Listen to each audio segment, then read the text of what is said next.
Just based on the youth that you know. I mean, I can think of 3 right off the top of my head that I knew. One of them I knew since he was 10, and the other one when he was 13. And actually, the other one I also knew when she was 13. They're all overdosed.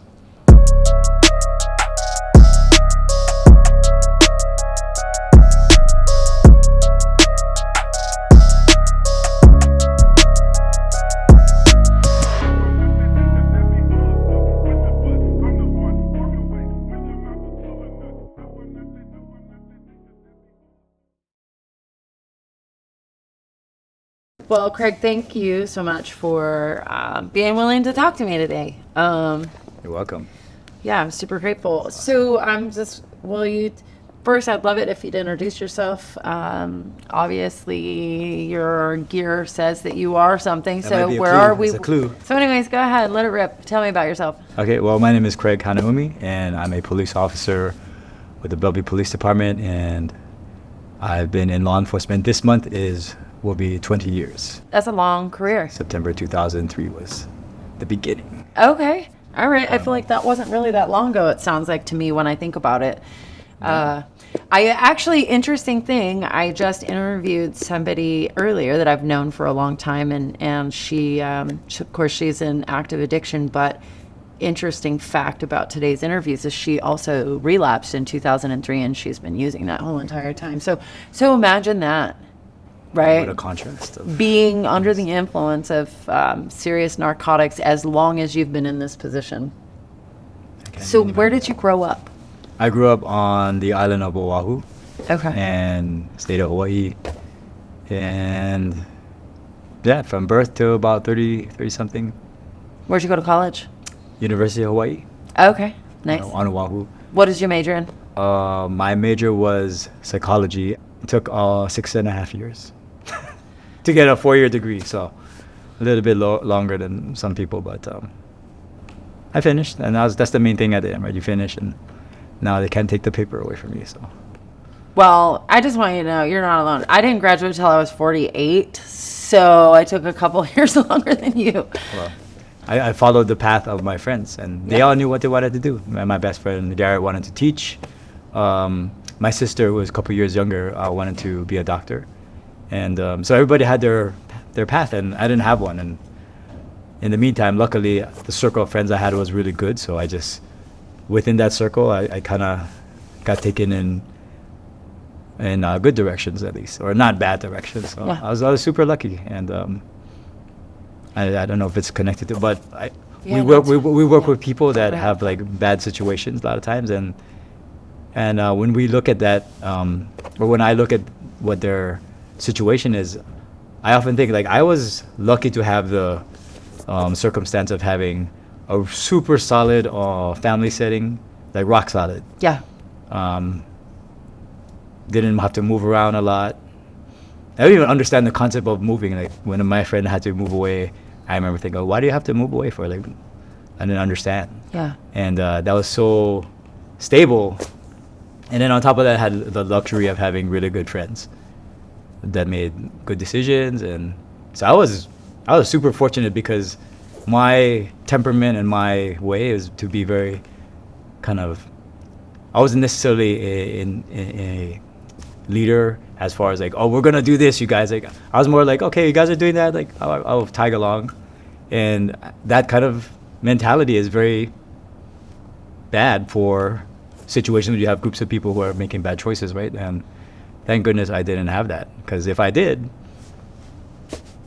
completely different trajectory, right, of life. So I always empathize with people who have situations that are, whatever word you want to, adjective you want to describe, like chaotic or whatever, because I think in my brain, if I replaced the backgrounds and I put myself in that one, I would be just like that.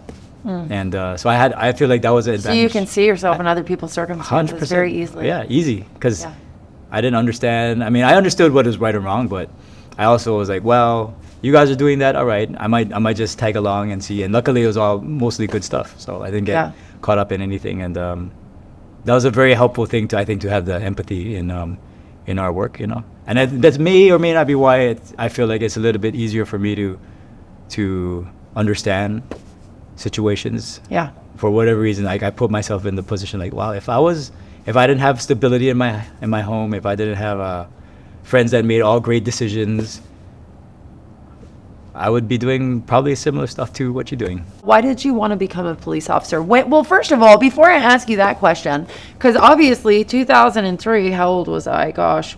I was in my early 30s. So what did you do? How old were you when you became a police officer? You're a few years younger than I am. A little bit younger. They're gonna make me do some mathematics right now. Yeah. Okay. So what year were you? I was late 20s. Okay. Be about late 20s. Yeah. And, Because I was in early 30s, or about 30. I was 30. I was 31 in 2003. So I had I graduated from college, like I said, 6.5 year plan. I worked in the school and group home settings with teens that had autism. That was my first full-time job with a nonprofit back on Oahu, and that was really good. I mean, it wasn't at that time, I wasn't doing it for training, but it was a great preparation to do what I do now. Just the ability to look at situations and not automatically freak out about something. I think my temperament is geared towards the calmer side, hopefully, but you cannot. Well, you cannot. I remember the amount of calls that we didn't do to 911 in the group home, and in hindsight, reflecting from my position, probably could have called every day. Yeah. About something, some not trivial things, like actual emergencies. Yeah. But the instruction was to not, right? And I think, there was no real benefit to do that for that population. Right. It would be the hospital, and then they would get discharged. And to prevent somebody from getting hurt, you have to have some kind of intervention. But somebody throws something against the wall and there's a hole in the wall now.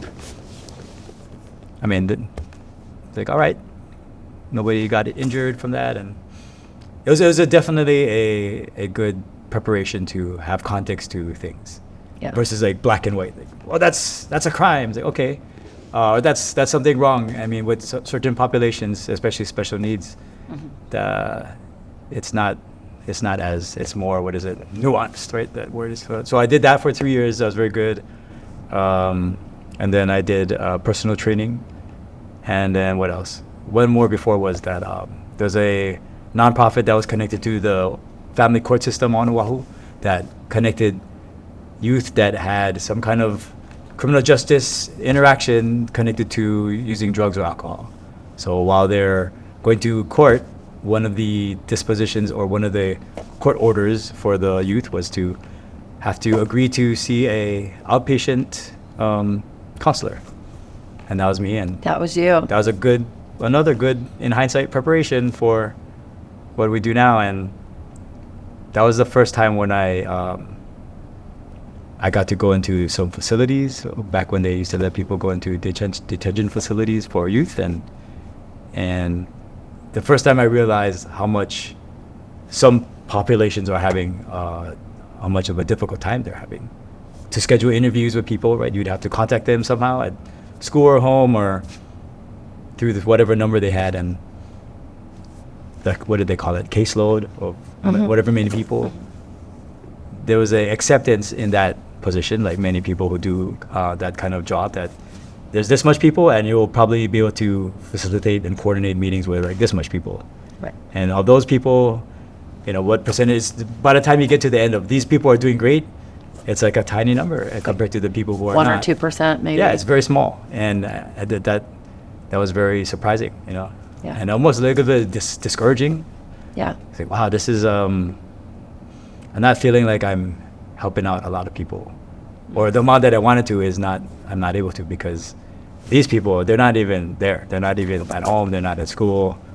They're someplace else. And I don't know. So I did that, and then in 2003, I got hired by the Honolulu PD, and I only did that job because I tell people this. My parents, who are a teacher, and my dad worked for the Department of Labor, they had very stable occupations, and they had both occupations that had very strong unions. and which included some benefits through their both jobs. And I feel like they would be comfortable if they knew that their kids had that. And my sister Sadie was on the track to become a pediatrician. I think at that point she's a couple years younger than me, but she graduated ahead of me because I was on the 6.5 year path. She was about to start her medical school. And then here I was graduating and doing, I don't want to say random jobs, but my parents, I think they had this idea that I was not, whatever job I was doing that was not the stable one was my job in preparation for the actual one. That's what they didn't say, they'll never say that, but I felt like that was the vibe that they got. So when I said, I picked the police department because, partly because nobody else was in that profession. So I had no comparable relative. I had teachers. I mean, every profession you can think of, there's that required some kind of post-high school education. There was a person that was that, I feel like. Pharmacist, doctor, teacher, architect, engineer. You didn't want to have to compete? There's nothing left. Well, I mean, I don't think I could have. I mean, I didn't want to have the pressure of the expectation that was set up. Like, oh, you're just like this person. Like, no, I'm just my own person. And then I think choosing a career path that was unique like that was the perfect, that's a perfect route for me, because nobody could compare me to another relative, and I could kind of carve out my own little path. So yeah, I just did it because of that. And thankfully that occupation was one that my parents were like, okay, very good benefits, respectable, fairly stable. And so it had all the things that they would never say, like, oh yeah, find a job that has a good union. I mean, but there's that as well. And so they kind of left me alone, I feel like, after that. So it sounds like it's important for you to gain the respect of your parents. Yeah, huge. They set the bar of not just for a lot of different attributes, how to treat people, how to work hard, and yeah, they're a humongous, I mean, probably the biggest. And are these like conversations? Is this communication that would ever take place in your family? I mean, well, they would say mostly modeling. It sounds like 100%. Yeah, they're not big about, hey, sit down, let's have a conversation. Yeah. One, because I wasn't receptive of that. I'd be like, I don't want to sit down and have a conversation. Yeah. Or if I did, it would have to be against my will almost. You know, I'd have to force myself to be. Yeah. Were you respectful even when you were resistant as a kid? I mean, I would do it, but you could physically tell that I was not about it. You weren't really present. And I don't think I was good at verbalizing stuff anyways, so it wouldn't be beneficial. I could see I could listen to it. I could see that about you. Yeah, I'm not a super like let's have a talk about it. That's never been my way. That's why I do outreach that has activity. Yeah. It's like, I don't have to say nothing, and I tell people that all the time. So if you do an activity, you don't have to even talk. Yeah. And then you have the connection without the verbal communication, which is sometimes even better, without the awkwardness of let's have a discussion. That's forced, right? It's not organic, not as natural. But yeah, they said a very I like how you distinguish the modeling from the whatever the other word you said. Communication. Conversation. I learned from example. Like my dad was not even in the house when I woke up. Like, he's gone already, long gone to work. And I was like, I remember thinking as when I became old enough to understand that, I was like, what time are you waking up? Because I wake up at 6 and he was gone. Yeah. Like 5:45, gone. I was like, wait, when are you waking up? If you're leaving at this time, you have to be waking up some amount of time before that to get ready. And then even I would have these questions in my mind about my mom. It's like, it's 11:30 and I was about to go to sleep and she's still awake. Like, when are you going to go to sleep? Yeah. And I wake up and she's up already. Like, how are you able to keep doing that? And I remember becoming older and I was like, you need to go to sleep. Like, I would be like, hey, you need to stop doing whatever you're doing to rest. And that's kind of funny in hindsight, but they set the standard for how to work hard and how to treat people. Yeah. And if you talk to any person who knows my mom and my dad, that's they treat everybody like that. And I had a friend. We had a former coworker. His name was John Nurse. He was a corporal in our department, and he had brain cancer. He died a little bit more than about 10 years ago. And one of his last wishes was to take a family trip to Hawaii, to Oahu. Yeah. I don't know about to Oahu, but to Hawaii, and it ended up being Oahu. And so through donations and I think I don't forget which platforms, but they were able to go on this family vacation. Him, his wife, his 2 daughters, and his son. And then I eventually found out they're going to go to Oahu and stay at this resort on the west side of Oahu. And without having any of that context, like this guy is like terminally ill, coworker. I called up my mom and said, "Hey, my coworker John and his family's gonna come to Oahu." Right after I said that, my mom was like, "Oh, does he need a ride from the airport?" Like I just didn't know, and that's how they work for everybody. And they ended up they gave them a ride from the airport to the resort, and then they took them from the resort back. And it's like, that's what they do. That's how they always work, and. It's like an unlimited supply of like goodwill, and they call it like the spirit of aloha or aloha spirit. Yeah. And I'll never be able to match it. It's just unattainable, and it's like almost too much sometimes. But I don't know though. I think that maybe you've reached your own level. They're on a different level because they both were like that. Yeah. There was another one of this family up in Crossroads area of our city.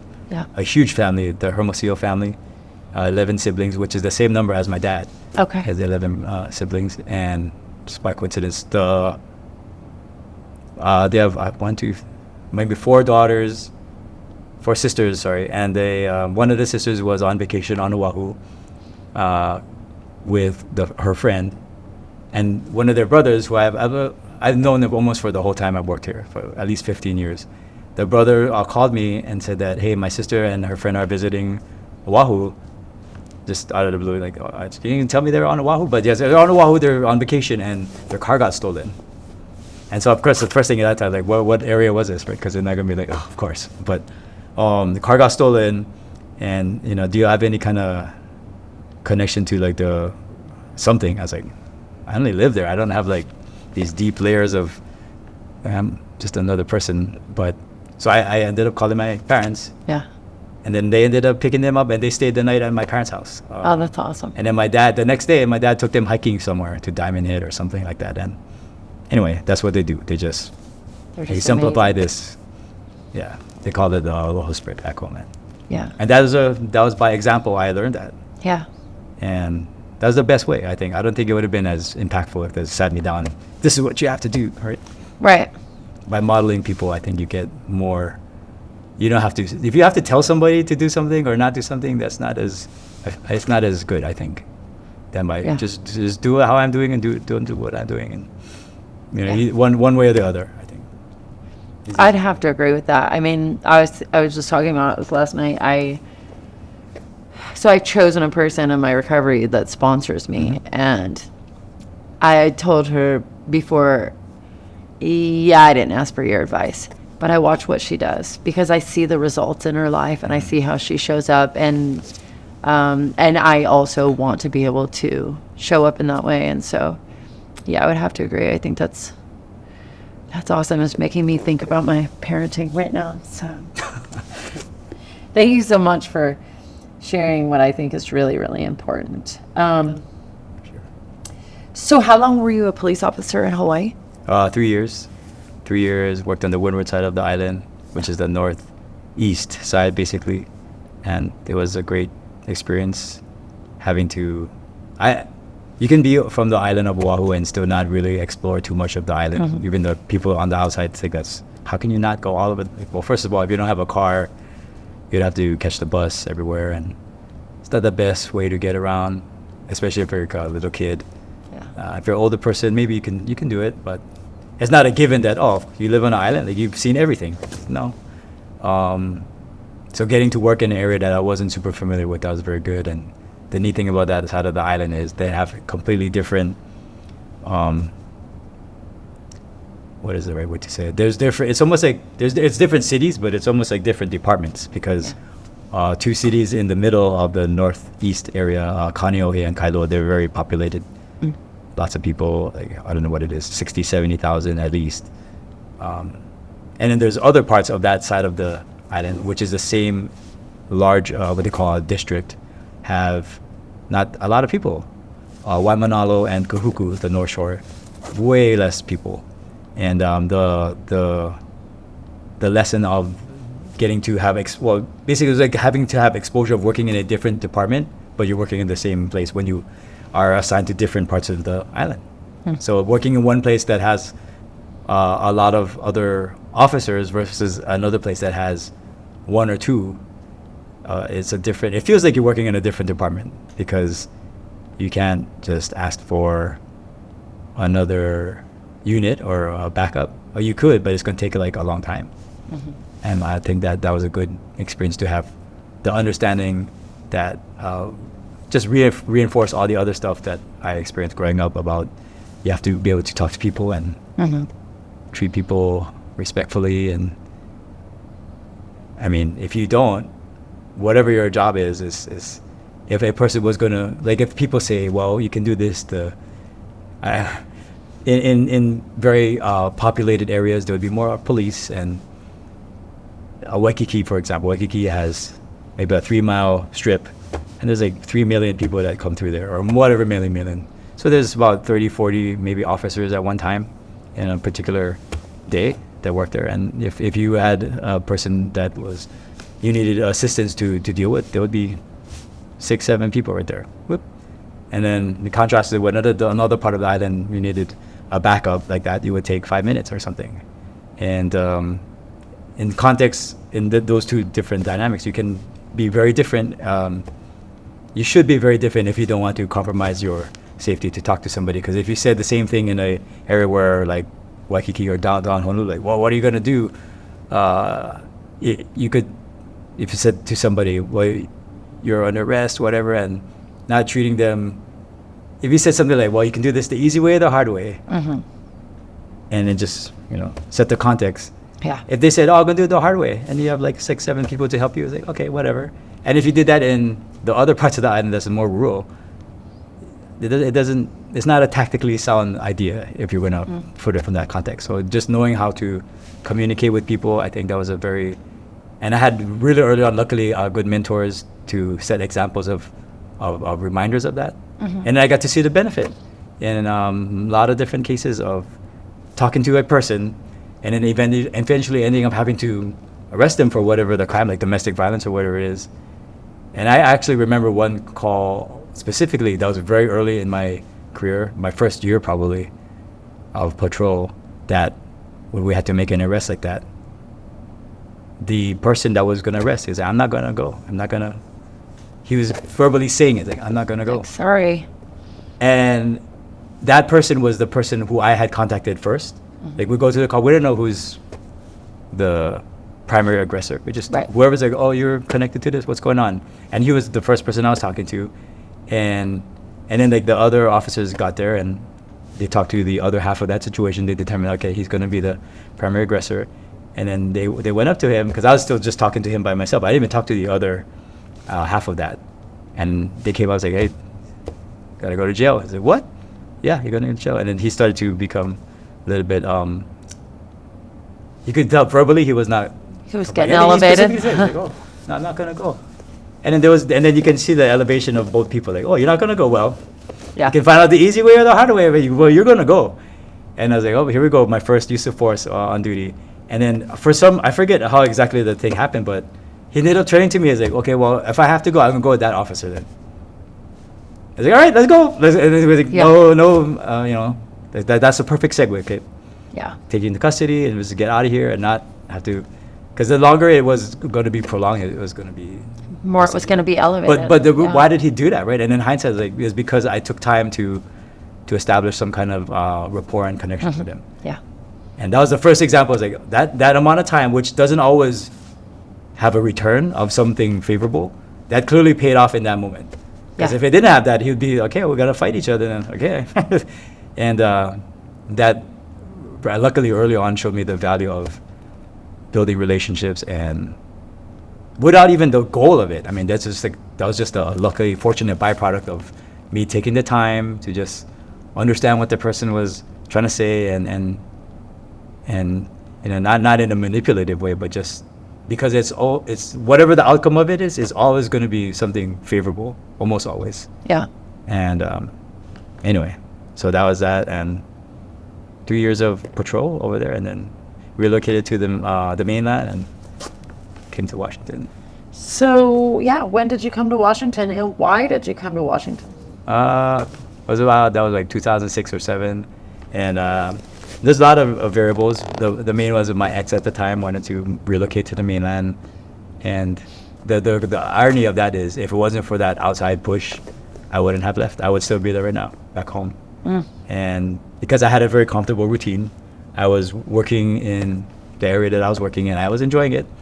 And on my days off, I had a really neat setup because there was a, what is it called, alternative learning school setting, or the alternative learning school. A place where kids that could not go traditional classroom-based style learning would go to get their education. So much smaller setting. And from all over the island, they would go there. It was in Kalihi, and I forget how I even got connected. Oh, it's because when I was that outreach counselor, I would go to there to see one of the students. That was my client, or whatever you call it. What is the term? Client. I would go to see them.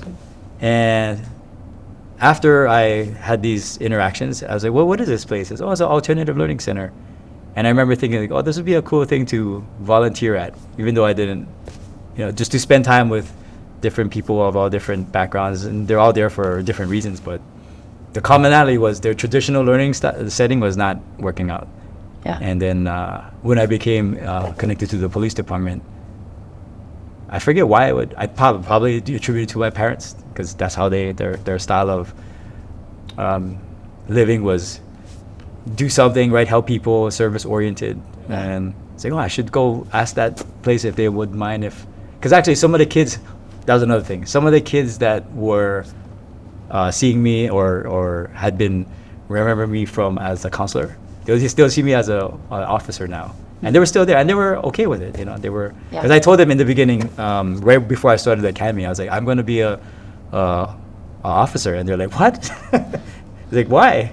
And one of them was like, you're too nice to be an officer, and it's like, no, it'll be fine. I'm going to come back and visit, and so I did come back and visit on my day off. And then somehow that turned into, oh, I asked them if I'll be able to come by, sometime periodically to help out, whatever, because they did a lot of things that was not necessarily, they had PE, which is whatever, the basketball, swimming, and I mean, I had fun like hanging out with them. It was the teacher at that time, his name was Nico, is super well run, structured program, so it's easy to supplement that, right? Because you don't have to do it. Like, I don't have to. It'd be crazy if I was a volunteer to have to organize something, right? No, you just go along with whatever the program is, whatever they have that going on that day, and just be basically another adult supportive person. Yeah, that's it. And then there was a neat not curveball, but a neat addition that I was also in law enforcement, because then I got to interact in a way that was not even possible for them otherwise. Yeah. Because they're not going to be talking to police. But that was but because I had already known a lot of them before, a lot of the students, it was okay. Yeah. And it was just like a neat, I had that on my days off. I have work, and like I'm happy right now. and then my ex had this crazy idea to move to the mainland, and because she's not from Oahu, and she wanted to relocate, and I was like, all right. In the beginning I was like, no, but course, got to listen to the significant other, and I gave in, and sight unseen, we moved to Washington.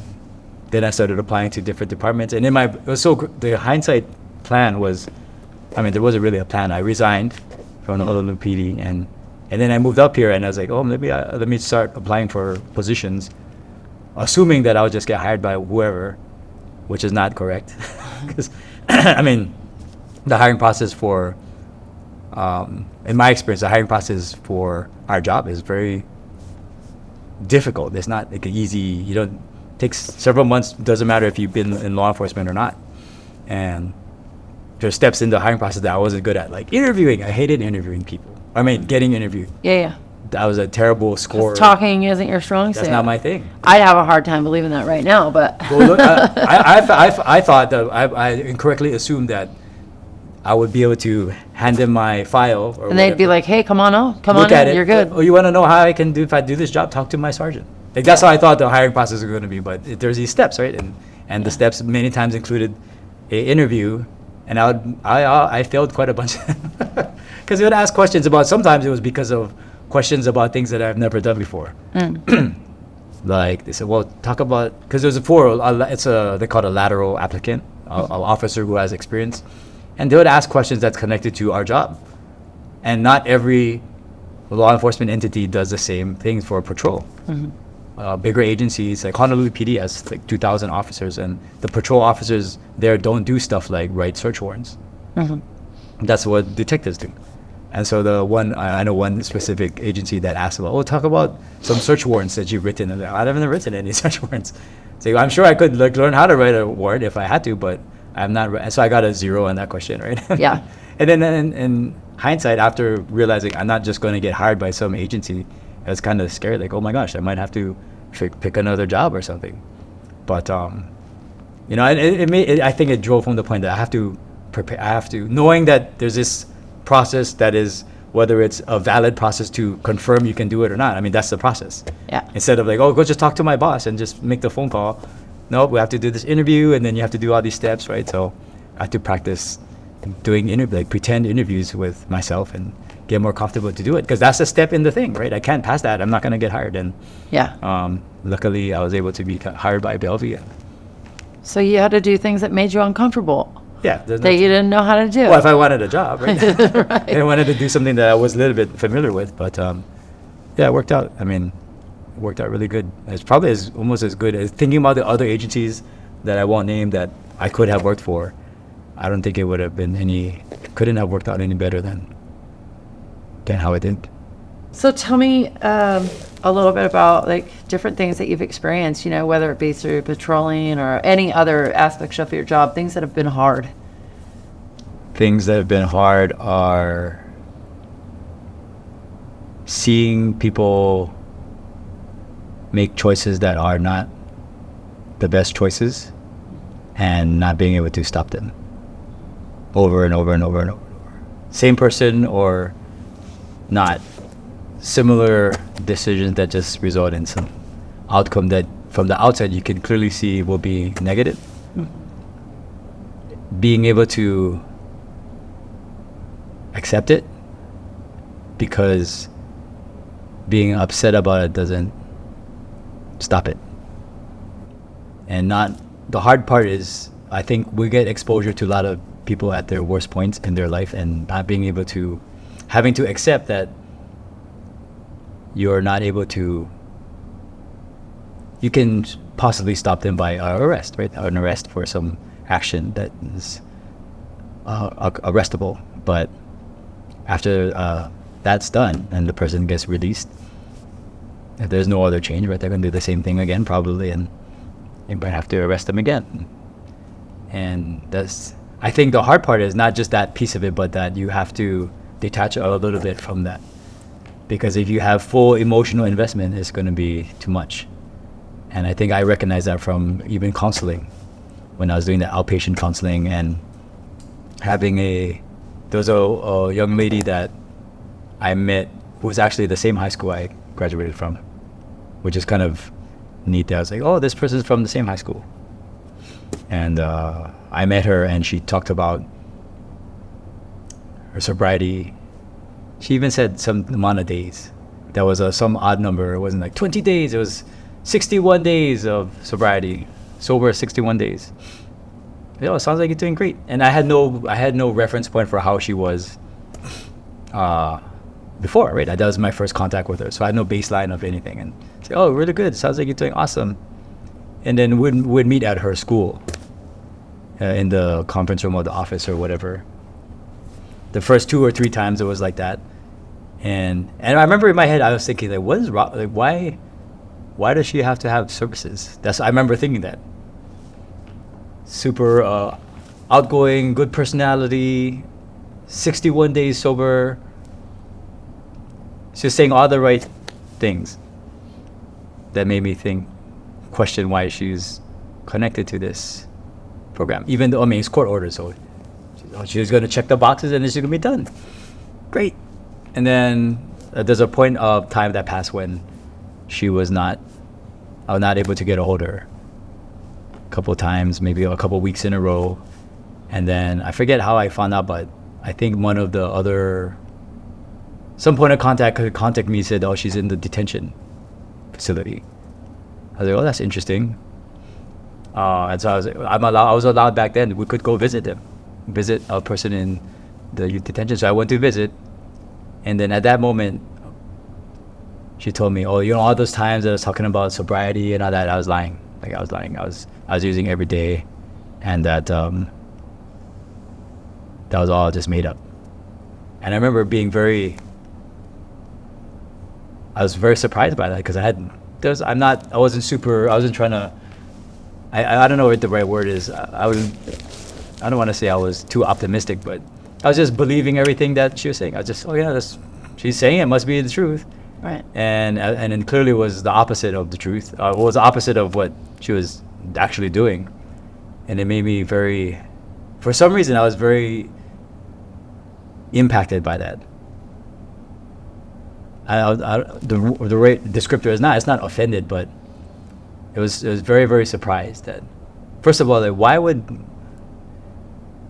I remember even saying, I prefaced the meeting, you can tell me stuff that is not, I'm not going to arrest you, I'm not a officer, I was just a counselor back then, and if you say that you're using, that's okay, it's not wrong to do, that's actually better than lying and pretending you're not. And I said the whole little thing about that, and in spite of that, she still decided to make all that up and tell me what she thought I was wanting to hear. And then when she told me that, actually, no, I was using every day, it made me at that moment feel, well, I completely was fooled. And I said, wow, I didn't even, and in hindsight, it made sense because I didn't know who she was, but I just believed. And it really bothered me. It bothered me for many reasons. One, that I wasn't able to perceive that she was not being honest, which I had no real way to know otherwise. There wasn't any obvious physical characteristic or behavior that was indicating she didn't have any kind of marks or anything on her hands or anything that I could perceive as, oh yeah, clearly she's still using, but she was. And I think one of the other counselors at that time, I had to debrief it because I probably had a facial expression or some kind of demeanor that looked like I was bothered by something I didn't know, and they, oh, what's going on? Well, there's this interaction that I had with this youth that basically the whole time I was meeting with her, she was making up that she was sober, but she wasn't. And that they could tell that I was really bothered by that. And then I guess I forget all the phrases and then the specific things, but there was this phenomena of me,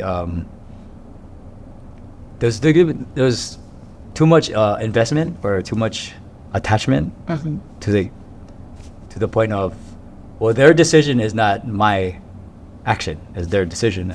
The ability to separate that was the first time I had to recognize, you have to do that. And you have to do that in this job too, because if you don't do that, you can get overwhelmed from all kinds of really, really unfortunate situations. And it's hard to balance it because if you don't invest the time to build rapport, you're also going to be, you won't have the positive outcome of potentially bad situations that could be avoided. On one hand, it's a dichotomy. You cannot be, if you are too invested emotionally, you can be overwhelmed. If you are the opposite of that, nobody's gonna like you. No interaction will be positive. People will think you're a robot or something, right? And the balance is super hard. I think that's one of the hardest, I guess, general things about our job, challenges of it, is to balance this two opposite ends of this spectrum of,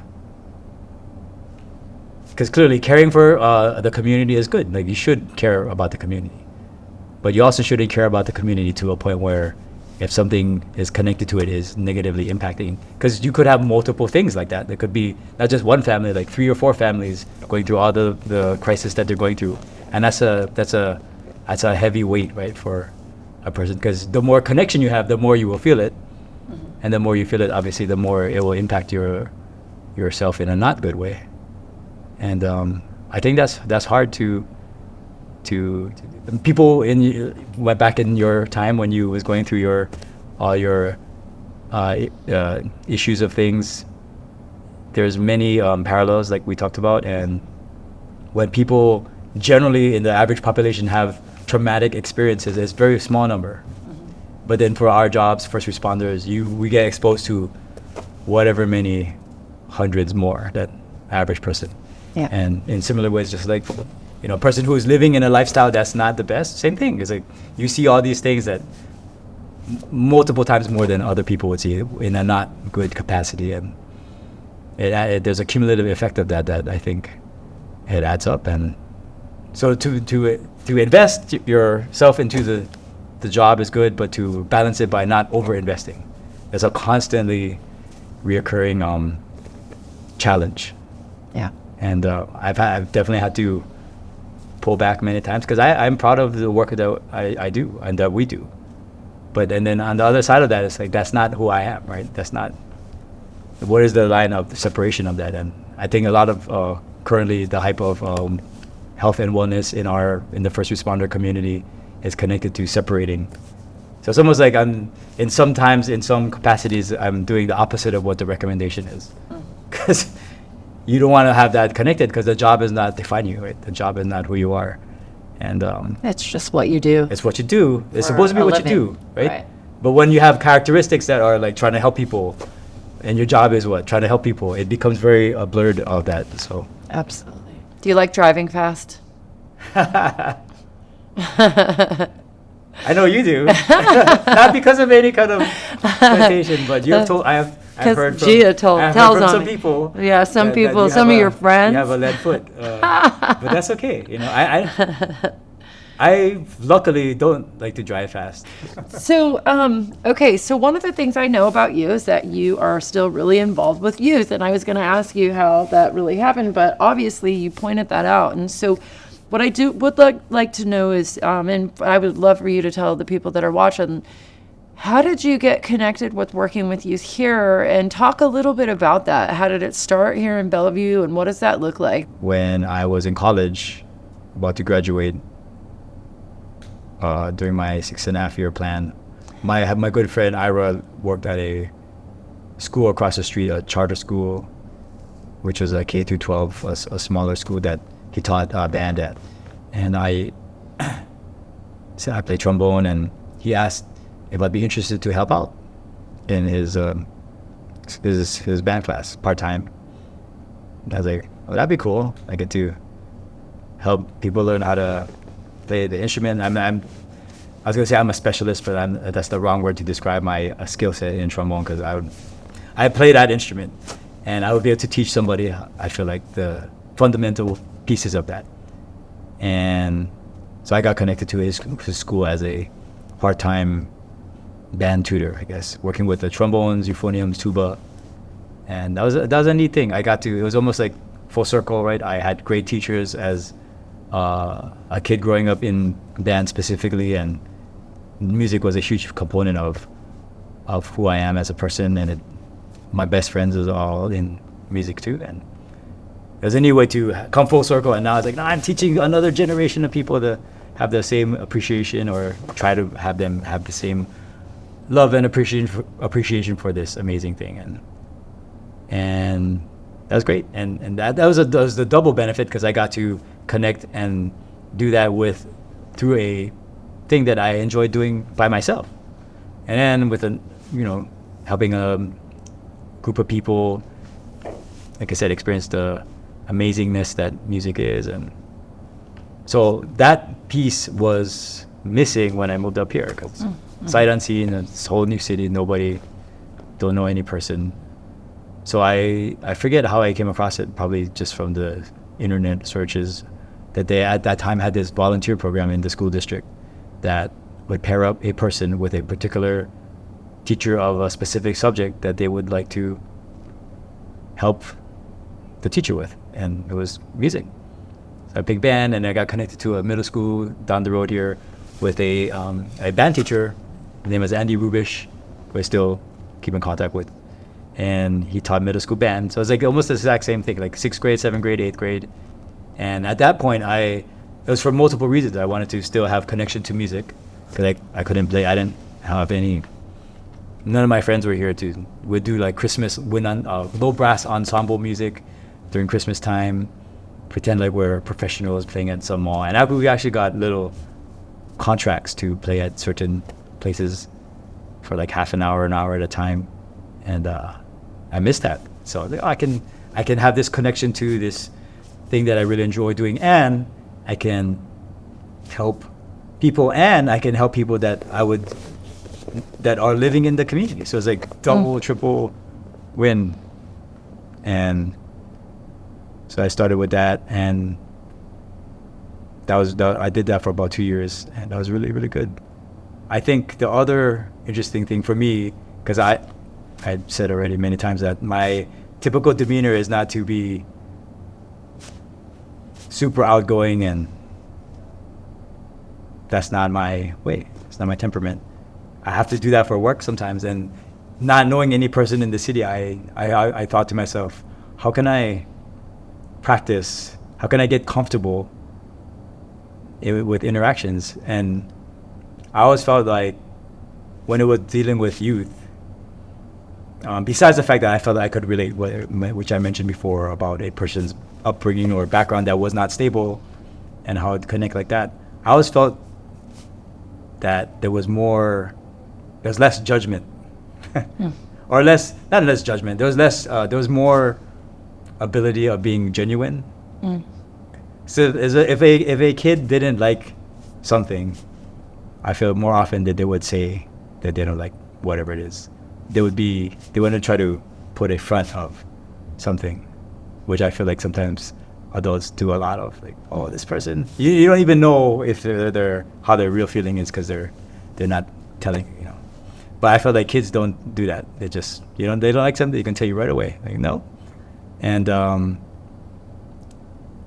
so through the music connection, I started to realize I could use a activity that I'm okay at to connect.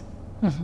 And I didn't even realize I was doing it for that reason, but that's what it ended up becoming. Like, I can use my enjoyment of music as a thing to connect with people. Double benefit because I like music and I don't have to say a lot. Mm-hmm. We just to the activity, right? And that same exact steps, like you said, having this format, that's the format right there. Pick an activity that you enjoy and use that activity to build the relationships. Because it's so easy. I mean, it's almost natural. You're doing the thing you want to do, that you enjoy to do, mm-hmm. and you're with a group of people who also possibly enjoy that same thing. So you already have something in common without having to have this... you have to talk about it. You have to talk about it. There's no need to talk about it. We all know we both all love it. Because here we are. Yeah, here we are. So skateboarding, same thing. Yeah, because there's a lot of videos of you with youth skateboarding. And I'm not even good, but the point is, I enjoy doing Your that. videos make you look like you're pretty good. Nah, I tell people I'm good for an old police officer, a middle-aged police officer. Then that category, I'm up there. But every other one is not. It's all right. I'm all right. But that, and then became jiu-jitsu. Yeah. So all these, and I think I don't want to say it's easy, but if you go about a process if somebody was like, oh, how do you do community engagement? I'd say, well, first of all, you have to care about the community. I mean, that has to be the starting point. If you don't care about the community, it doesn't matter what. You're not going to engage with it. You're not going to do it. Yeah, you're not going to do it. It's like, what is this for? Or if you do it, it will be, like I tell people, it will be very easy to see you're not doing it for an authentic reason. It's a checkbox. Yeah. It's like, I'm just doing this because he said to do this. Yeah. And that's even worse than not doing it to me. When you have a person that's like, what are you doing here? Just go. Like, maybe you should just go home. Yeah. But if you have that as a starting point, and then you have some activity that you enjoy doing, and you can, find another group of people who have the same thing, it's easy. I feel like it is easy once you have that as the starting point, and you can build all these great relationships. And when I was a field trainer, as a FTO, they call it, right? Field training officer. Mm-hmm. And I know it's very interesting because not everybody feels like that, what I just talked about with young people. Because I remember you saying, like, it's hard for you to talk to youth compared to talking to adults. And I feel like, to me, it's like the exact opposite. Yeah. And for, this, neither one is like correct or wrong, but Right. Yeah. I felt like, for me, I felt like there was less BS. Besides the other advantage is that this novelty of like, oh, this person with this costume on, with this car that has like all kind of, right? There's a fascination of that for young people, and at some point it switches from like being a magnet to a repellent. Yeah. But when it's a magnet, it's almost like you almost have to stop and be, okay, I gotta go right now, right? There's all this engagement, and you don't even have to do anything. You can just show up and people will be like, rip, and just, yeah, what's that? What are you guys doing over here? What? And just constantly bombarded with questions. So it's almost, I always make people who, if I was doing a training of some new officer or some officer from not around here that moved here, I say, if you really want to get comfortable with the community and become, because I would assume that being comfortable with the job is connected to having familiarity with the community. It doesn't mean just people that's arrested, just say anybody. Yeah. Right? It's like if I'm driving around, it's like there's no way I'm going to know one single person in here. That doesn't make me more comfortable. Right. But if there is, then I can be, oh yeah, I remember that person. And how do you start that, right? What is the easiest way to start it?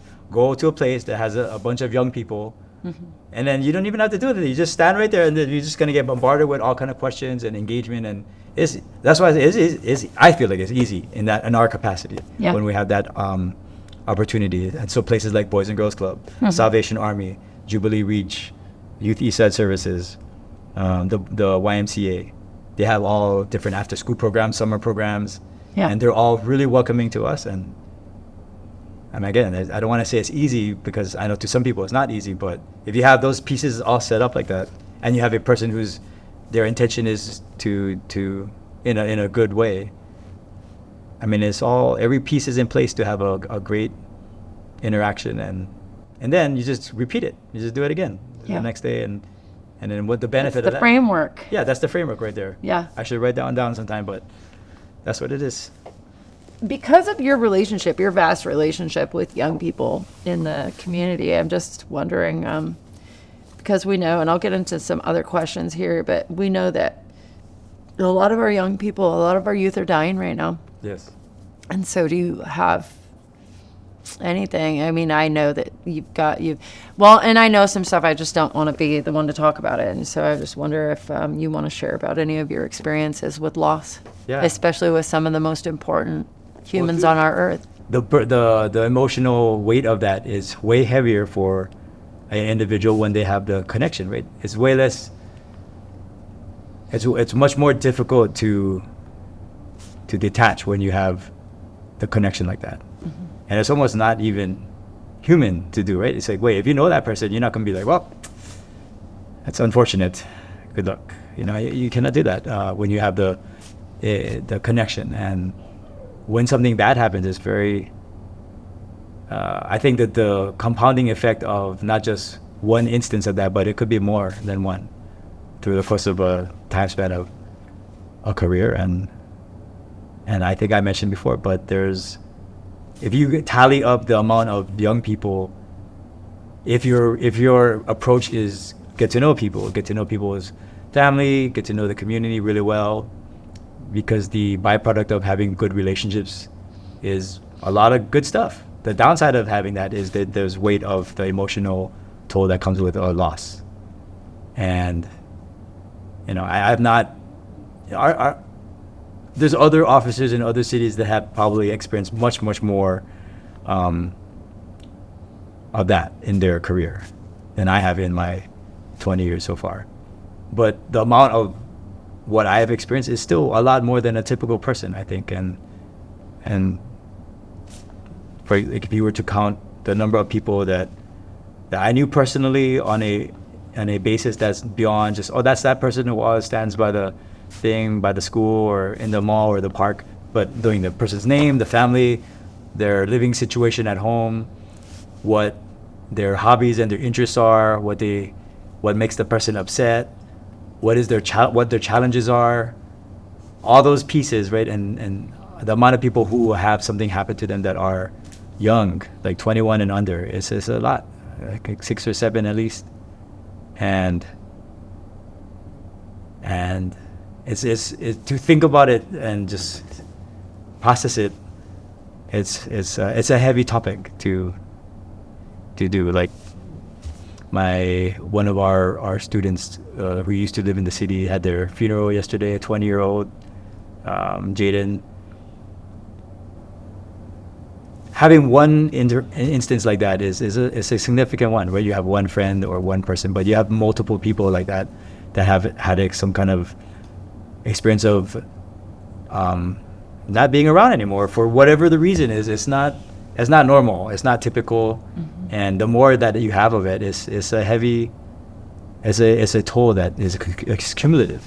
I feel like it adds up, and it doesn't happen like overnight, but over the course of time, it does change who a person is. It changes. The experiences shape people, and if the experiences are loss, the cumulative effect of the loss is a lot.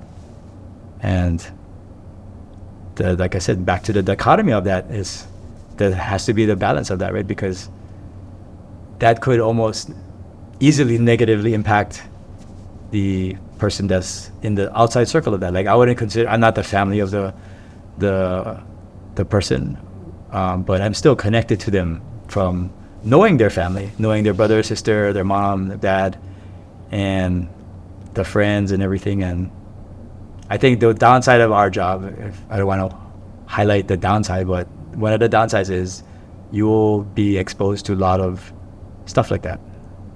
You may not know the person, and not knowing that somebody is easier to process, yeah, because you don't have the emotional connection, but it's still sad. And then if you do have some incident where you are involved like that and you are connected to them, it's even harder, right? And then the worst case one is if it's like a person, not the worst case, they're all terrible, but one of the more difficult ones is when it's a person that's like a coworker, or a friend, right? Like Jordan Jackson last year. Yeah. This coming November will be 1 year since he died, and that was the first time I had experienced a coworker that I knew more than just in passing or more than just by face. Mm-hmm. Yeah, you guys did stuff in the community with kids together. Yeah, he did a lot of. That was his favorite thing, community engagement, and he also was a very good athlete. There's an email screenshot that I took off of when he still had his account, that when was talking about this room or this training that was going to happen potentially, he was super excited about it, because the area that he lived didn't have it. Like, they didn't have any gym nearby that had any kind of program that was kind of ideally suited for self-defense kind of focus. Didn't have it, and I put out an email to the department about how much people would be interested if we had on-duty training, and not very few people replied back to me. Or some people would say, "Yep, that'd be awesome," and he wrote a couple sentences about why it would be awesome and how he was looking forward to it. And in hindsight, I mean, in a lot of ways, when we was pushing for this, and after he died, because we didn't actually start doing this until March. So November to March, we went to a certification process with Henner and his family in Torrance in January. And I don't know, it's kind of neat that I was like, okay, in my own brain, even though nobody else, may have been thinking about it, I was thinking, I'll dedicate this to him, because he would have been all about it. Yeah. And knowing that, and then it was just a reminder to everybody that you have this coworker, super fit, super in shape person, and looking forward to this upcoming thing we're potentially going to do, and then he cannot do it. Like, no matter, and it was a good reminder to recognize, and all the things like you talk about, the gratitude to have for something, and simple stuff that we take for granted. And I remember thinking to myself, we get to still do this. Like, we get to still have these opportunities and teach and do the training. And, you have a person who would have been on the same page of that but they cannot, and that was hard to. I mean, it was both the inspiration and also a thing that made me very sad, because he never had a chance to reap the benefit. But hopefully, we can keep his memory alive by perpetuating this training. And I like to think that not just me, but all the other guys too. Doing stuff in the memory of a person. That's a good thing, right? So, I think so. yeah. Have you seen an increase in overdose deaths with youth over the last couple of years? Well, I don't have the data to confirm, but just based on the youth that you know. I mean, I can think of 3 right off the top of my head that I knew. One of them I knew since he was 10, and the other one when he was 13. And actually, the other one I also knew when she was 13. They're all overdosed in the past 2 years, and that's. Are they all fentanyl? One for sure was, and then I'm not sure about the other 2, but I wouldn't be surprised if it was connected to it, because it was in the past. It was literally this past calendar year, this year and to last year. Yeah. 3, and that's not even. I mean, there's some other deaths that have happened for young people. I just didn't know them. Yeah. So. Well, yeah, I mean, and the reason I ask is because I've seen a tremendous increase in overdose deaths, not just with youth, but specifically with youth that are literally middle school and high school age in many circumstances. And so, I mean, all the way up into the early 20s, which has been very alarming for me, because that age doesn't typically use an opiate that is strong enough to kill them. And so I just wondered if you had seen anything, that has shown an increase, in your own personal. Yeah, if I had to just make a assessment just off of my perception of what is going on in the community, besides the 3 that I knew personally, that I would say for sure. The scenario oftentimes, like you mentioned, about consuming something that is thought of, it's just this, like whatever, like the example you used, you're probably better to speak on this topic. Percocet or whatever, Vicodin or oxycodone or what have you. Yeah. Yeah. And then the overdose because of this other substances like fentanyl. And Have you seen a spike in adult overdose deaths that you're aware of? I mean, I don't know what you're at liberty to talk about, but I know that in a lot of when you say adult, you talk about just 18 and over, right? Or no? Yeah, I'm talking about 18 and over. I would say too, because there's not a distinguisher as far as its increase in general will affect increases in both. Oh yeah, populations. for sure. So I would say, if I had to guess, I would say for sure. Well, the statistics currently are that we've had, last time I checked, which was probably the last time I actually pulled statistics was around last November, and we had a 45% increase in overdose deaths across the nation. So, and specifically in Washington State, I think it's even higher than that, which is really alarming. It's very alarming, really. So, so speaking of the last few years, so policing has been under a tremendous amount of scrutiny. I know for me personally, I would have probably been discouraged from continuing on in the career based on a lot of things, depending on where an individual serves at, right? And I'm grateful for the police. I just want to say that, and everybody knows, I have a long relationship with law enforcement, and that's how you and I became friends, not because you arrested me, but because of my story and, and our strange connection and now friendship. But over the last number of years, I personally, in 2020, was very concerned. I was living in Seattle at the time, and there was, George Floyd happened, and there was a huge push for defunding, and which really sort of alarmed me a bit, because I understand what happens when you reduce oversight in certain areas, and so I just am curious, on the other end of being a police officer, how has it been for you over the last three years? The short answer is it has been probably the most difficult time of the 20 by far, as far as I don't think I would have ever imagined myself, especially after my third, fourth year of, once I get comfortable with the routine of what this job could be, which is probably about 2 or 3 years in, right before I moved, I couldn't even imagine myself thinking if I would question whether I wanted to do this, because I enjoyed doing the work that I did and I thought it made a difference. And yeah, over the past several years, it was kind of surprising to recognize like every single person who probably does this job at some point has probably thought of, like, is there another alternative to what I'm doing right now? Because of especially during that time frame, and many people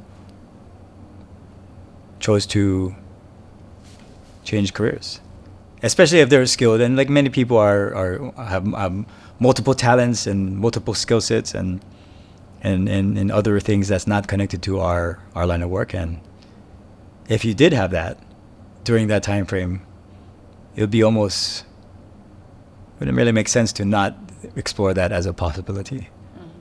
Like, that's why so many people left. And I think that's very different from before, because that if a person had incentive to leave and the current position there wasn't really like a huge incentive to stay outside of the calling to make a difference and all that stuff. If the incentive to leave was more than the calling that they had, what reason would you want to stay? Especially if you could do something else. So a lot of people, probably all across the country, left for that reason. And I think it's kind of the irony of that happening is that, and I try to articulate it in some way for people to understand, is when there's a terrible incident that happens in the community, what I'm talking about, I mean, amongst the several people who I knew that were 21 and under, I can think of at least 3 of them, not counting the overdose deaths that were killed connected to homicide. So their lives were cut short by another person. And of course, the families of that victim want accountability. And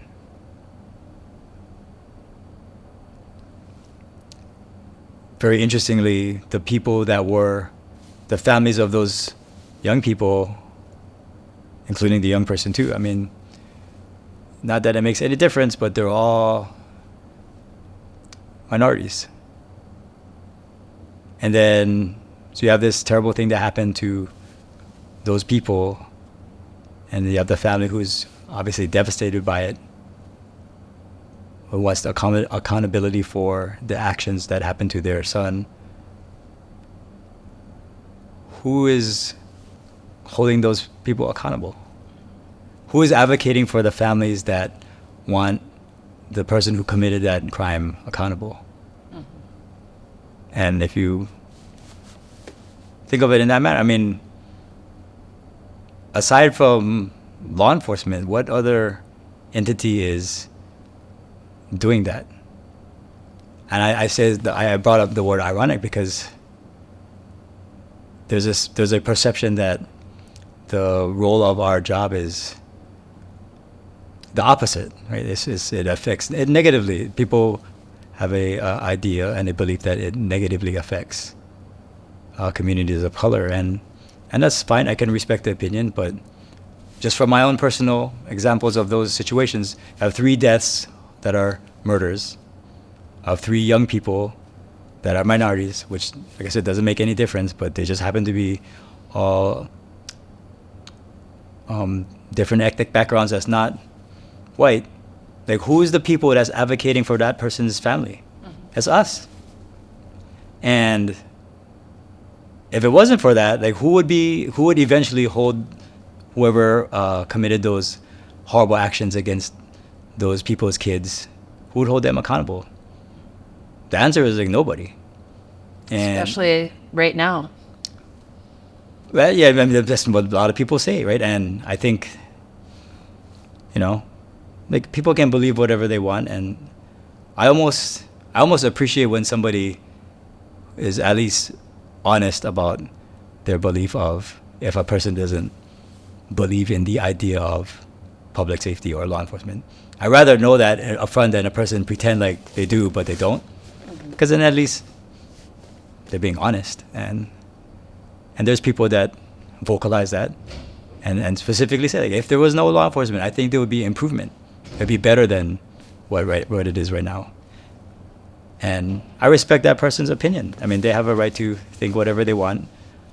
But I mean, when I bring up scenarios like what I just talked about with people who are victimized, because I'm not a data-driven person. I'm not into number crunching. I avoided statistics like the plague in college, and when I found out that psychology has a class called tests and measurements, I was like, oh my gosh, this is what's going to stop me from getting my degree.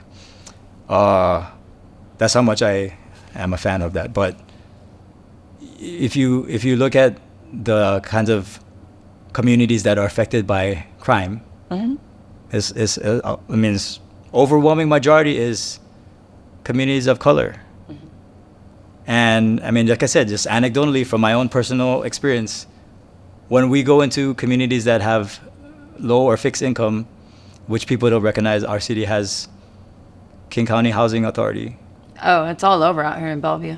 Well, people don't understand that because they go to the mall and they go to the Braver and it's like, what are you talking Bellevue about? is immediately identified with wealth and affluence. Yeah, and then that's even me. When I moved here, I was like, oh, it's like I Googled, I went on Wikipedia, right? I looked at the median income, and I had no idea either. But I mean, right now it's a And it does. There's a lot of King County Housing Authority out here, and I'm aware of that because I worked in the service sector. So I would generally say that when we go to whatever, if you want to assign connected to ethnic background or what, the many times victims of crime are also lower fixed income. So whatever demographic, whatever ethnic background that is, they're going to get more negatively impacted by crime. And when we go into communities like that, I'll just speak of my own experience as a person, since I can speak on that. I would say that the feedback that we get is when we go into housing, is they would like nothing better than to have some person there all the time on our capacity. yeah. Like, can you just stay here all the time? Right? Yeah.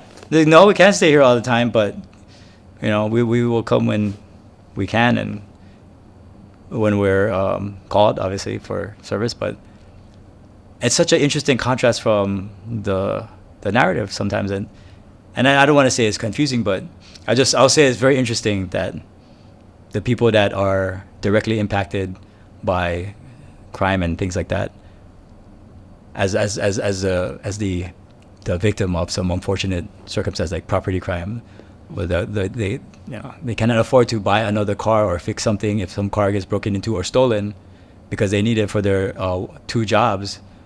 They would like nothing more than to have someone in our capacity around their property all the time, because they don't have the capacity to afford other stuff like security or a camera or living in a neighborhood where crime is a gated prevalent. area or whatever else. I mean, Yeah.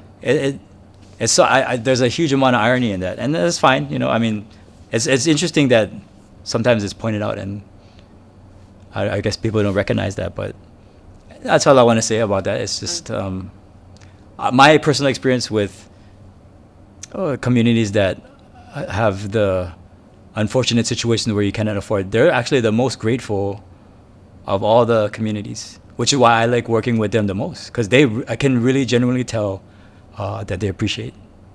Doesn't matter where it is. Could be a shelter, could be King County Housing, like all the places that I can think of that we have these interactions with. Doesn't even matter what age, but young, old. The feedback is always gratitude, and I don't know. That's why that's one piece of our job that is one of the most rewarding. And whatever the national narrative is, I mean, we can be whatever. We have no control over that. I know from my own personal self that when we walk into those communities that are in our city, we can feel the support. Yeah. And I mean, maybe it's not. I mean, I know it's not always like that everywhere, and there's some places that maybe don't have as much of it. But I can tell. I mean, that's why I'm so grateful to have to work where I work, because I can feel it as soon as I go there, and that's why I keep going back. I keep going back because I feel like it's reciprocal, and it's beautiful. Like that's the whole point of having our job in that capacity, because some people are not able to defend themselves physically and we're not always able to intervene and stop stuff. But if something does happen, who's going to advocate for that person now? What organization is going to do that? I mean, usually it's just us. Yeah. I think national narratives don't start from the bottom up, so I'll just leave that statement there, and it can be interpreted however the audience wants to. In the last 3 years, have things changed with your job? Have things changed with the role of police from within that has changed how you can actually show up and do these things and advocate for people? Well, one thing that has changed is that so much people left it. That impact is that allows less staffing to do stuff like community engagement. Like, we're lucky that we have even a person that's specifically for that role. Yeah. Because some places don't have anybody. Yeah. And how unfortunate is that, right? When you don't have a person who's the liaison or the connector between the department and the community, because how can that be? Presuming a person wants public safety and law enforcement, because some people don't, but presuming you do, how can that scenario of not having that liaison be better?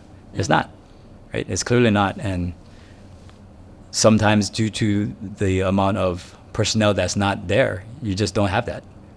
You can only have those kind of additional units when there's the backbone of patrol, because that's the primary foundation of every police department. And if you don't have that, you can't have you can't have almost anything else. You can't have even investigations or traffic or motorcycle or anything, right? If you don't have the backbone of the purpose of the police department, which is 911 response, it doesn't even make sense to have the other stuff. Unfortunately, if you don't have the other stuff, the byproduct of that is you're not going to have the ability to connect anymore. And they're all intertwined, because if you don't have the relationship building capacity, the whole job is way more difficult.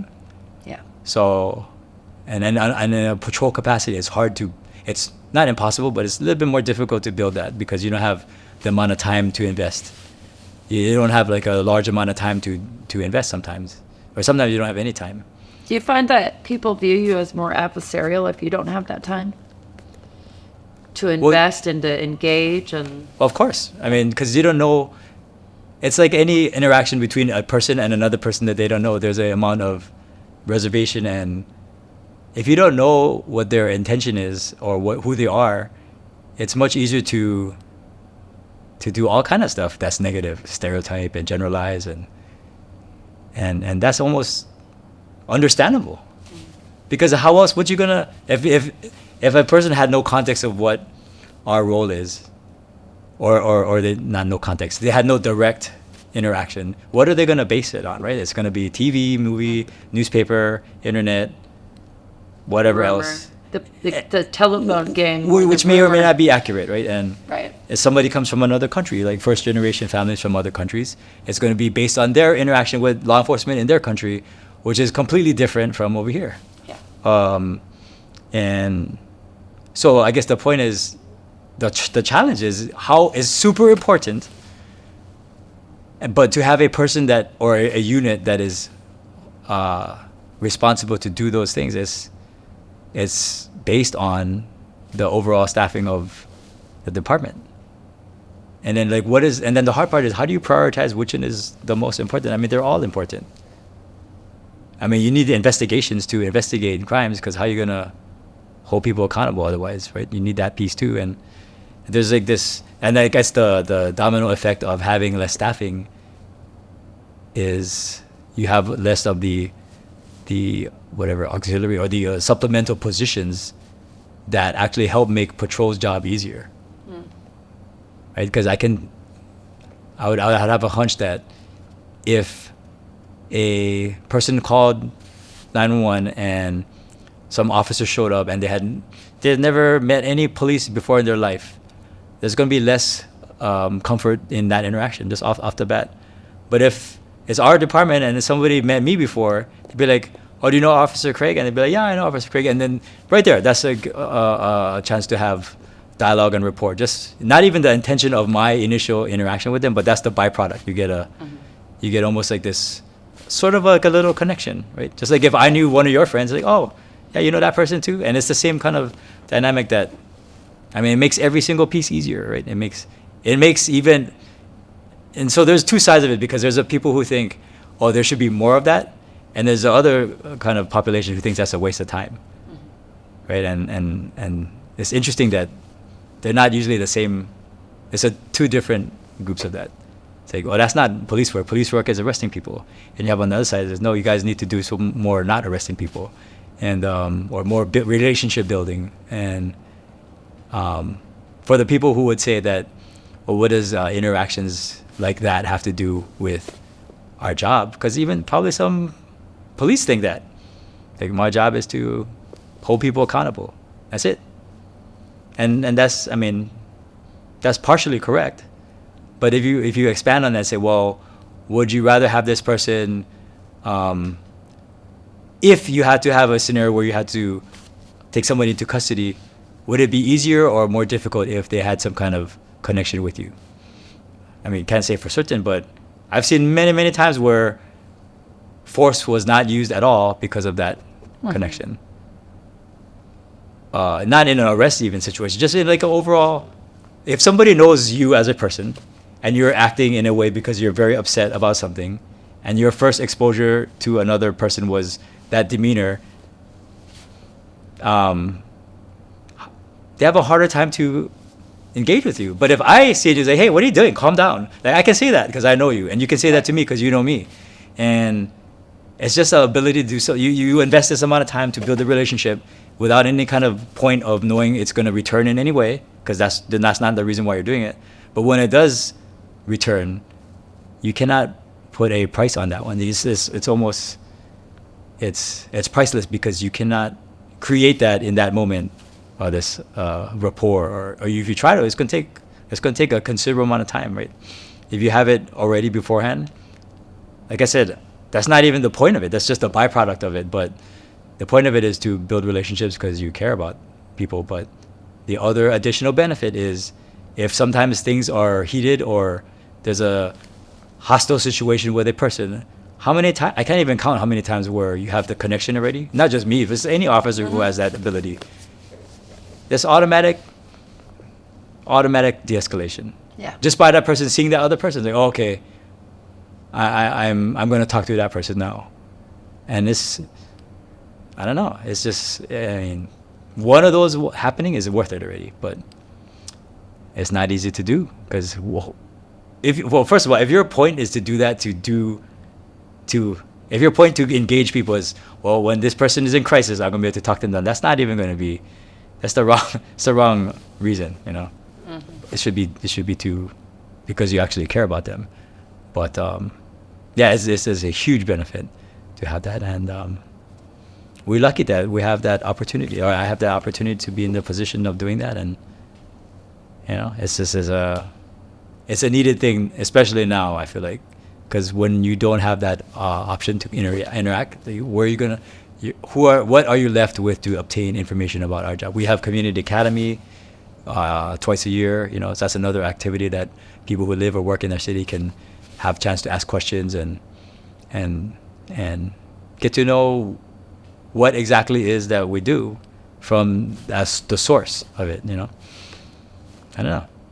Kind of, one of the hardest things that you mentioned about the job too, or acceptance of it is that no matter what a person tries to do, like as a good intention or gesture, it will still be able to be viewed as something negative.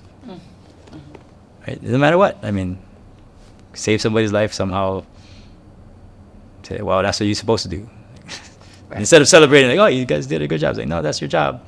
And then if it's something not, they put you on the guillotine. Yeah. Oh, yeah. And that's why people don't want to do it. I mean, it's like, it's not worth it, And I think some people want that. Seems like some people, that's their goal, right? It's like, oh yeah, we have, because the agenda and the belief system and the vision of what a person like that believes society is does not include us. So inadvertently, by having all these people go to different jobs and professions, like, that's the goal, right? That's the whole point. And I don't know. I have a fundamental disagreement with that because we see all the things that would be beneficial to have public safety, but me too. That's the beauty of this. That's the beauty of it all, I guess. Like, you can have a differing opinion, and so can I, and hopefully there will be no other thing besides that difference of view. And what's supposed to happen is we just agree to disagree, and that's it, right? But well, and then apparently you're there to respond when stuff roll the drain. So thankfully, so thank you for that. Thank you for your service.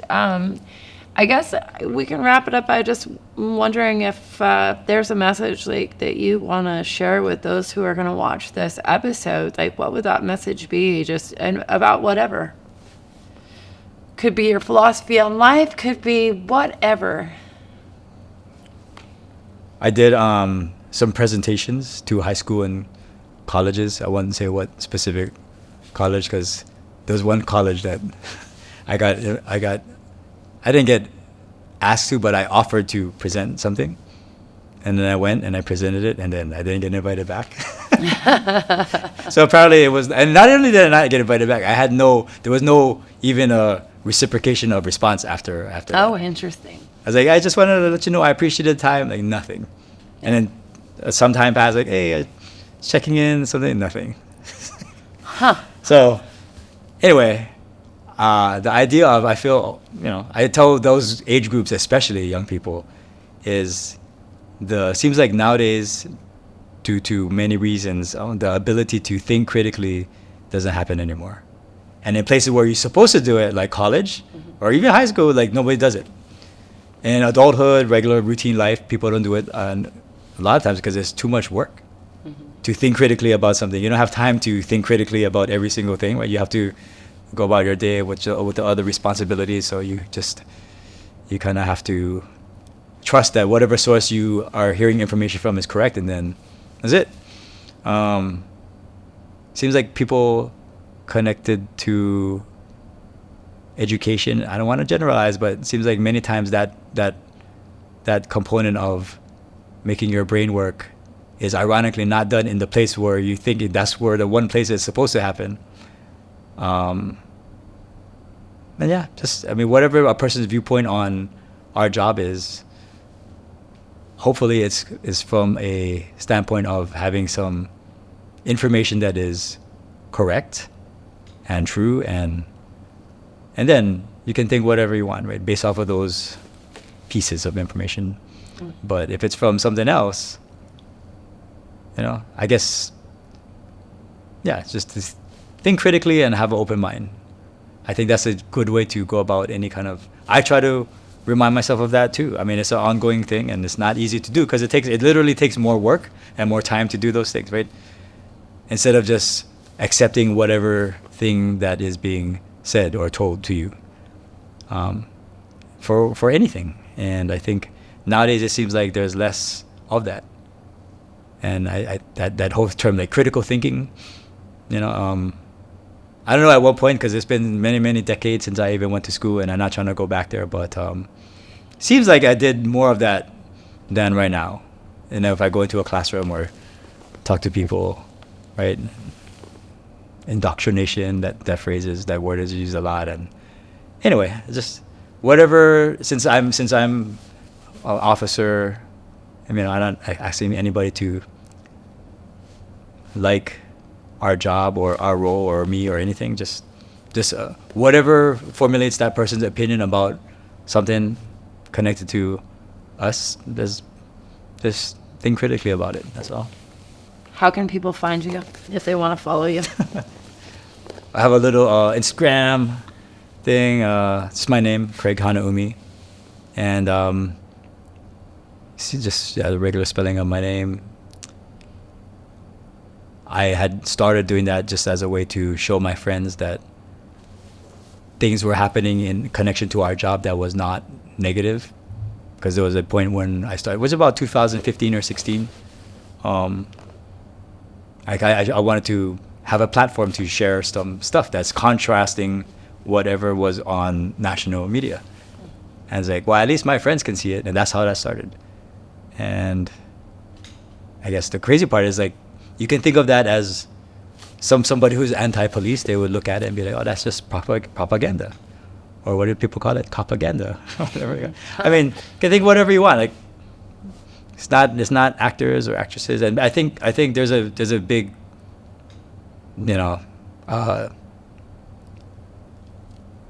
there's people who are against the idea of showing our job in a positive way for whatever reason. Like, they're so against it that the amount of time sometimes it takes to, like, if you save somebody's life, like, somehow that's going to be turned into something else. Or we helping kids get access to programs that they wouldn't have access to, like the martial arts stuff. And and then if we ask the parent if we can take picture with the kids to showcase the good, and we do it, and it's like, oh, that's just propaganda. And it doesn't matter. So that's I guess the hardest part for what I had to realize is that no matter what good thing that is shared, some person or group of people will look at it and find something wrong with it. And like how I know you mentioned a lot before, at some point you have to just accept that and say, there's nothing more I can do that's going to change that person's mind or that group's mind. And I'm not even doing it for that person or group. Yeah. I'm not doing it to show them how their thinking is contrary to what I believe is actually happening, but it's for other people. It's for the people who hopefully are thinking critically and have an open mind about what it is that we are doing, or what it is that I am doing, or us as an entity and a profession. And that's all we can do. Because if and this is the other last piece, when the concept of being able to take responsibility for something, which is talked about in Jocko's books a lot, Leif Babin and Jocko's books, and that's what you've done with your whole life. It's this idea of, if there's a misunderstanding or incorrect belief about some facet of our job, and that's if that's the perception I'm feeling, I can look at it in two ways, basically. I can look at it and I can have the solution be external. It's like, well, that's this person's fault, or that's the media's fault, or that's whoever, right? Or I can be like, well, what things can I change about that? And I don't have to say it's my fault necessarily, but I can say, if it is my fault, or if I can do something to change it, then I can improve it, right? And that simple shift in your belief is like a shocking amount of change can happen out of that. Just that simple adjustment of the perspective, like how I know you did for your whole life, is, well, if it's external, I can't do anything about it then. It's like, oh, well, I gotta just accept that as the unfortunate situation, and maybe that might even be initially correct. You might think, like, well, what can I do?